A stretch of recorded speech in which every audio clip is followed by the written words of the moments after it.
Olá, bem-vindos ao AVP News, o seu canal de informações de áudio e vídeo profissional. Eu sou Rogério Pérez e hoje falaremos sobre videoprocessadora profissional. Fique conosco.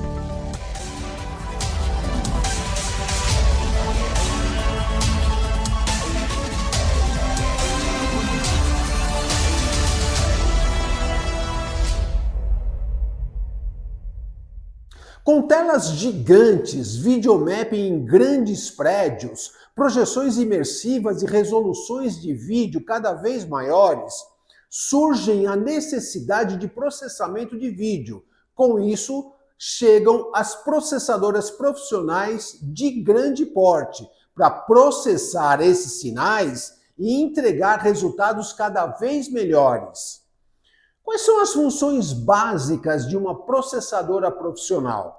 A função preview programa, que é aquela função que permite o operador verificar o conteúdo antes de mandar para a audiência, a função mosaico, função layer ou PIP, né, que são as camadas, função efeitos de transição, que tem o corte seco, tem o efeito temporizado, efeito borda ao redor dos layers, sombra também ao redor dos layers, multiviewer, que é informação muito importante para o operador do evento, onde ele tem em um display todos os inputs, os outputs e as telas que estão sendo executadas. Isso dá uma visão panorâmica de todo o processo. Função preset, que são aquelas funções que permitem ao operador gravar inicialmente todas as cenas, os cenários que ele precisa. E depois, de uma forma muito simples, vai mudando esse cenário sem ter tantas interferências de operação. A função crop, né, input crop, que seria o seguinte: pegar o input, recortar uma parte da imagem daquele input e jogar para o output, jogar para a saída. Uma outra função também muito importante é o scaler, o escalonamento da imagem, aonde o sistema ele vai redesenhar de uma imagem menor para uma imagem maior, ou ao contrário, de uma imagem maior para uma imagem menor. Esse é o escalonamento. Uma função também muito utilizada é o switcher, né? Que é chaveamento, que é chavear entre uma fonte e outra. E o conversor de sinais, né? Entra um sinal de uma determinada configuração e a gente tem a possibilidade de ter a saída em outra configuração. Além disso, nós temos as funções que nós vamos chamar aqui de funções mais profissionais, as funções Pro, que são características dessas processadoras profissionais, essas processadoras de grande porte. Uma função é o Chroma Key, muito utilizado em eventos nesse momento. O Luma Key também é uma outra função bastante utilizada. O HDR, né, que é o High Dynamic Range. Máscara, então colocar uma máscara dentro do layer, posicionamento do layer, tamanho do layer, congelamento de imagens, rotação do layer, rotação da imagem dentro do layer. A função Edge Blend para quem trabalha com projetores e telas enormes, onde utiliza-se vários projetores, então essa função Edge Blend, que é a junção entre uma imagem e outra, formatos customizados, né, de resoluções, cadastro de EDID, o Keyframe, que é uma função onde permite a processadora gerar algumas configurações básicas ali, de gerenciamento de layers, de mandar o layer caminhar para alguma posição, os queues, né, que são também execuções de funções, o sistema de áudio, hoje utilizando já o áudio protocolo Dante, né, Dante é da Audinate, funções de mapping, background, né, que seria o BG, o background estático e live, ajustes de RGB, ajustes de brilho, de contraste, de rio, ou seja, diversos ajustes aí de imagem. Além disso, nós podemos mexer também no gama, na saturação. Então, são muitos recursos que somente essas processadoras profissionais é que permitem fazer. Mais algumas características, né, que mostram aí que uma processadora realmente é profissional e de grande porte é a capacidade de processamento. Então, hoje nós temos aí no mercado disponível processadoras com uma capacidade de até 160 megapixels de processamento, com até 48 inputs em 4K 60 Hz. Até 20 outputs também em 4K 60 Hz, até 32 mixing layers ou até 64 single layers ou split layers, né, que seria mais ou menos a mesma coisa. A função link, que é a conexão entre duas processadoras para dobrar a capacidade. Imagina, uma processadora de 160 megapixels linkada numa segunda unidade passaria a ter 320 megapixels de capacidade. É muita coisa. 2 canais multiviewer em 4K, que permite ter 2 multiviewers distintos, né? Isso também ajuda bastante nos eventos de grande porte.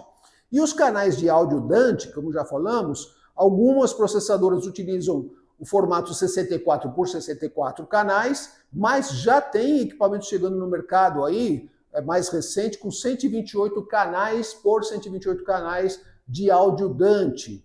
Para operar essas processadoras, nós temos aí as controladoras, as mesas, que a gente vai falar daqui a pouco. Gerenciamento por rede TCP/IP, função simulador, que é uma função que ajuda muito, que permite que seja desenvolvido, que o projetista faça o projeto deste evento sem estar fisicamente conectado com a processadora. Pode estar fazendo isso remotamente, depois conectar a processadora e fazer a operação propriamente dita. A função multi-operador, que permite que vários operadores trabalhem no mesmo projeto, cada um responsável por uma área daquele projeto. A função test pattern, que é uma função que manda um sinal para a saída para certificar que todas as saídas estejam funcionando perfeitamente. E a área de interesse, né, que seria que independente da resolução do output, da saída, essa área de interesse é aquela área onde efetivamente o conteúdo vai aparecer. Às vezes eu posso ter uma saída, por exemplo, em 4K e colocar uma área de interesse menor, né? É possível que se faça isso. E o canvas gerenciável, que é muito parecido aí com essa área de interesse.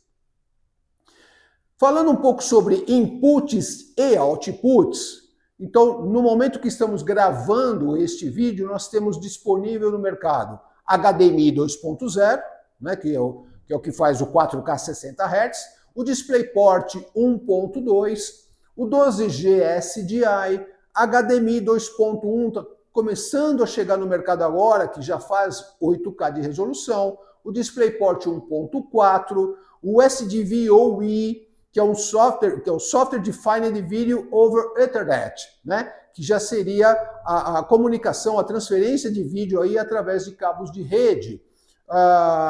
O outro protocolo, que é o ST2110, né? Que é o SUMPT 2110, que é uma padronização profissional para transporte de áudio, vídeo e dados auxiliares através de rede IP. E a porta OPT, que é a porta de fibra.